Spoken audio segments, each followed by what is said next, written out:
ఘటోత్కచుని చంపింది ఎవరు? భీష్ముడు, ద్రోణుడు, కర్ణుడు, అశ్వత్థామ. కర్ణుడు కరెక్ట్ ఆన్సర్. గంగాదేవి శాంతనుడికి పెట్టిన షరతు ఏమిటి? తన్ను పెళ్లి చేసుకోవాలి, ఏ విషయంలోని అడగకూడదు, రాజ్యాన్ని అప్పగించాలి, కుమారుడిని దూరం పెట్టాలి. తను పెళ్లి చేసుకోడు. No idea. కుమారుని దూరం పెట్టాలా? కరెక్ట్ ఆన్సర్ ఈజ్ ఏ విషయంలోని అడగకూడదు. కృష్ణుడు అర్జునుడికి ఇచ్చిన బోధ ఏమని పిలువబడుతుంది? భగవద్గీత.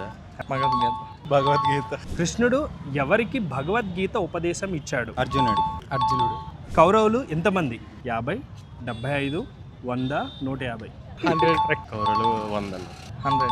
Correct answer. కురుక్షేత్ర యుద్ధంలో చివరి రోజు ఎవరు చనిపోలేదు? ఆప్షన్స్: దుర్యోధనుడు, కర్ణుడు, భీష్ముడు, అభిమన్యుడు. భీష్ముడు కరెక్ట్ ఆన్సర్. అభిమన్యుడిలా లిపి మహాభారతం వినండి.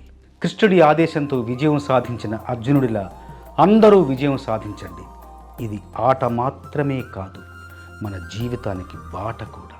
మహాభారతాన్ని చిన్న చిన్న కథలలో 18 పర్వాలని తెలుసుకోండి. మేము అందించే ప్రశ్నలతో క్విజ్ ఆడండి. అన్ని పర్వాలు పూర్తి చేసి సర్టిఫికేట్ పొందండి. ఇప్పుడే డౌన్లోడ్ చేసుకోండి లిపి ఎపిక్స్ అండ్ వర్డ్ గేమ్స్.